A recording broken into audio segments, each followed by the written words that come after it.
Welcome to this Saturday travel and history tip. And this week we will be staying in Oklahoma City. Last week we talked about the Oklahoma City National Memorial, and today we will talk about the capital of Oklahoma and a little bit of nostalgia on Route 66. I have already presented Route 66 from Chicago to California. The first travel tip on Route 66 was in Oklahoma. The fabled Main Street of America has its longest run, 400 miles in Oklahoma. Even though it starts in Chicago and crosses 8 states and 3 time zones, the route comprises 2,448 miles to Los Angeles. It crosses Tulsa and Oklahoma City. And Oklahoma has a portion of the famous original Ribbon Road between Afton and Miami. Guthrie, a National Historic Landmark, was both the territorial capital and the first state capital. This is a great little town to spend an afternoon. Walk around the downtown city streets and read the many historical markers that identify all the important events that occurred in Guthrie during the late 19th century. In 1889, Guthrie went from an empty prairie railroad stop to a city of over 10,000 people in one day. That day, April 22nd. Guthrie instantly became one of the largest cities west of the Mississippi River because it was chosen as the location of a federal land office. Enthusiastic land seekers went to claim their land during land runs at the FLO. In 1889, land in Indian Territory was open to white settlement by land runs, lotteries, and auctions. The first land run was held on April 22, 1889. At exactly noon, a cannon boom signaled the start of the run, which opened the unassigned lands for settlement. This land run was known also as the Harrison's Hoss Race, after President Benjamin Harrison. Located east of the original run site, the Sac and Fox and Potawatomi Shawnee lands were opened on September 21, 1891. The Cheyenne and the Arapaho lands in western Oklahoma were opened on April 19th. There's that date, April 19th, 1892. The largest and most spectacular run in northern Oklahoma, the Cherokee Strip, was held on September 16, 1893. On May 23, 1895, the Kickapoo Land Run was held. At the turn of the century, Oklahoma City was a thriving community, and the movers and shakers wanted it to be the capital. The governor called a special state election in 1910, and the capital was moved to Oklahoma City. Domeless until 2002, the massive limestone and granite capitol features portraits and murals documenting state history. A 17-foot-tall bronze sculpture titled The Guardian stands on the dome. Oklahoma's capital is the only one situated on Route 66 and the only one in the world with an oil well drilled beneath it. Petunia No. 1, the current working oil well's name, is found in a flower bed filled with pretty petunias. And in essence, this is part 6 of Route 66. We drove down the boulevard to reach the Capitol. We saw this pump jack and derrick.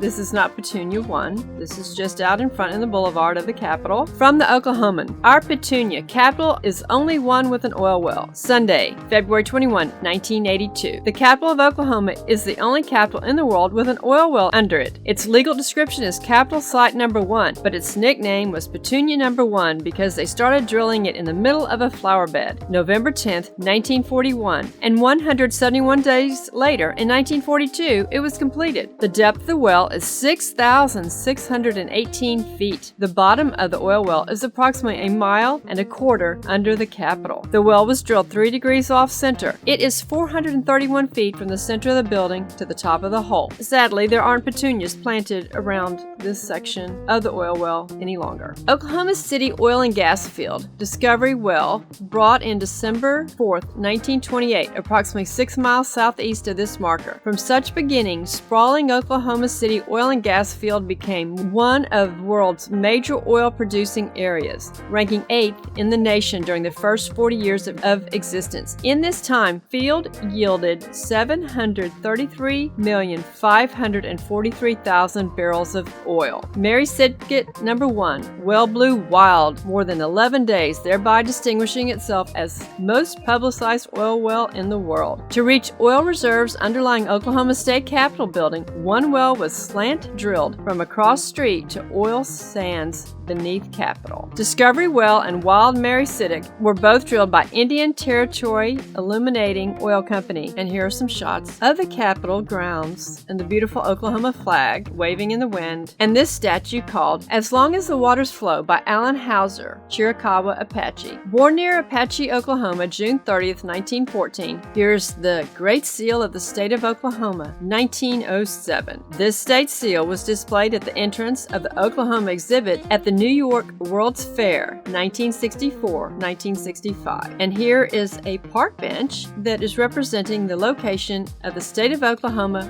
Bicentennial Time Capsule. The Louisiana Purchase included most of what is today's Oklahoma, and the Louisiana Purchase occurred in 1803. This beautiful tree has some historic significance. Washington took command of the American Army under the grandparent of this elm at Cambridge, Mass. on July 3rd, 1775. That's kind of cool. On the north side of the Capitol grounds, we found Tribal Flag Plaza. It's called the Meeting Place, where all people may meet to honor our Native Americans. Known as the Five Civilized Tribes, the Choctaw, Chickasaw, Cherokee, Creek, and Seminole tribes were forced to relocate to the area from the southeastern U.S. after signing 40 treaties ceding their land. The territory was split, and the western half became Oklahoma Territory. Living in Indian Territory on national domains, not reservations, the tribes requested statehood under the name Sequoia in 1905. The federal government declined their request. The two territories reunited in 1907. Oklahoma's name is derived from two Choctaw words meaning Okla, meaning people, and Huma, meaning red. There are tribal council headquarters for 39 tribes and nations of American Indians in Oklahoma, more than in any other state. Descendants of the original 67 tribes inhabiting Indian Territory live there. The state has the country's second largest Native American population. Only California has a larger population of full-blooded Native Americans. We did not find any Route 66 signs near the state capitol. On the west side of town, we certainly did. We found this awesome sign, Historic Route 66, Welcome to Oklahoma City.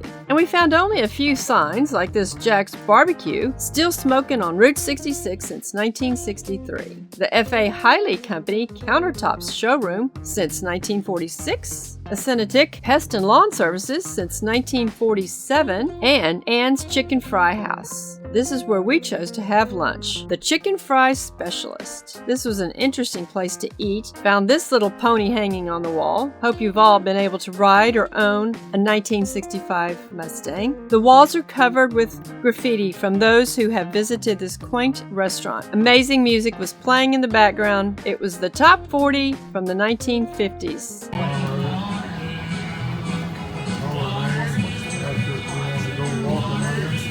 We decided to splurge and split the chicken fried steak, for which they are most famous, and we've got to say, it was one of the best chicken fried steaks we have ever eaten. We build our future. We honor our heroes, not tear down our past. American history. Learn it. Love it. Appreciate it. Thank you.